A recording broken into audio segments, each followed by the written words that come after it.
শুধু ফোন দিলে আর বললো যে আপনাকে ওয়াজ থেকে অব্যাহতি দেওয়া হলো, কিন্তু আমরা এখন দুশ্চিন্তা আছি যে একটা ফোন আসলে আননোন নাম্বার থেকে একটা ফোন আসলে আতঙ্ক লাগে, ফোনটা ধরবো কি ধরবো না। এখন আসলে যাদের চাকরি গেছে তারা তো একটা বিপদে আছেই, তার চেয়ে মনে হয় যে মহাবিপদে আছে যারা আমরা আছি। হ্যাঁ, প্রতি মুহূর্তে এখন সামনে ঈদ, নির্বাচনের আগ মুহূর্তে যেই খেলা শুরু হয়েছে যে ফোন দিলেই চাকরি নাই, মানে একটা পানি খাওয়ার জন্য তো গ্লাস নিয়ে গ্লাসে পানি ঢেলে পানিটা খাওয়ার সময় লাগে, আমাদের চাকরি খেতে এই সময়টাও লাগে না। শুধু ফোন দিলে আর বললো যে আপনাকে ওয়াজ থেকে অব্যাহতি দেওয়া হলো, কিন্তু আমরা এখন দুশ্চিন্তা আছি যে একটা ফোন আসলে আননোন নাম্বার থেকে একটা ফোন আসলে আতঙ্ক লাগে, ফোনটা ধরবো কি ধরবো না। এই ফোন আসলেও বুঝি এই চাকরি গেল, এভাবে কি চলা যায়? আমার সাথে আমি শুধু একা না, আমার ফ্যামিলি আছে, আমার 3টা মেয়ে আছে, আমার বউ আছে, মা আছে।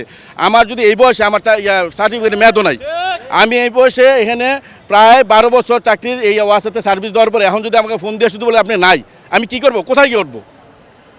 সামনে ঈদ, এটা নিয়ে দুশ্চিন্তা আছে যে ঈদের আগে যদি এরকম ফোন আসে অফিস থাকবে বন্ধ, কার কাছে যাব, কার কাছে বলবো এই কথাগুলো? তো আমরা এখানে আমাদের যারা ভাইরা আছে, যাদেরকে চাকরিচ্যুত করা হয়েছে এবং তাদের ডিমোশন করা হয়েছে, এই প্রতিবাদ করতে আমরা এখানে আসছি।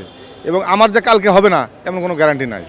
আমি এখানে আসার জন্য আমাকে কালকে হয়তো চাকরিচ্যুত করতে পারে, বা আমার জোনাল প্রধান বা এখান থেকে নির্দেশ দিতে পারে যে ফুটেজ দেখে যে এই লোকগুলোকে এই জোন থেকে আগে আসছে, এদেরকে আপনারা অফিসে ঢুকতে দেন না।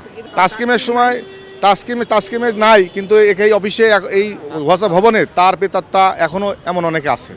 এবং সবচেয়ে দুঃখের বিষয় এটাই যে আমরা বা আউটসোর্সিংয়ের আওতায় আমরা পড়তাম না, কিন্তু আমাদেরকে তাস্কিমের আমলে আউটসোর্সিংয়ের আওতায় নিয়ে আসা হয়েছে এবং তার ভুক্তভোগী আমরা এখন। আসলে এই যে বাদ দিছে বা ডিমোশন দিছে, এর চেয়ে বেশি বিপদে আছে আমরা যারা এখনো আছি। মানে প্রতিনিয়তই টেনশনে থাকা লাগে কখন একটা ফোন আসে যে আপনার নাই। মানে এর চেয়ে টেনশন আসলে মানসিক টেনশন হতে পারে না, যে আপনার কর্ম রুজি সেই জিনিসটা থেকে যে কোনো মুহূর্তে আপনি বাদ পড়ে যাবেন। বিগত 2টা মাস এই যে 700-800 প্রায় লোক আমরা সবাই মানে পেরেশানির ভিতরে আছি। একটা কোম্পানি বললো যে আজকে নাই, আসলে কোম্পানি যদি বলে যে আমার চুক্তি নাই, ঠিক আছে মানলাম, তাহলে তো সবার সাথেই চুক্তি নাই, সবাইকেই না করে দেবে একবারে গণহারে। 20 জনকে কেন না করছে, 80 জনকে কেন না করছে? একটা কোম্পানির সাথে আর এরকম 80 জনের চুক্তি না, চুক্তি তো 800 জনের চুক্তি, যদি চুক্তি হয়ে থাকে। এখন সেই তাসকিম খানের সাহেবের আমলের সব কোম্পানি একটাও নাই, অথচ তাদের কার মাধ্যমে ফোন দিয়ে বলছে আপনার কোম্পানি থেকে অব্যাহতি দেওয়া হয়েছে।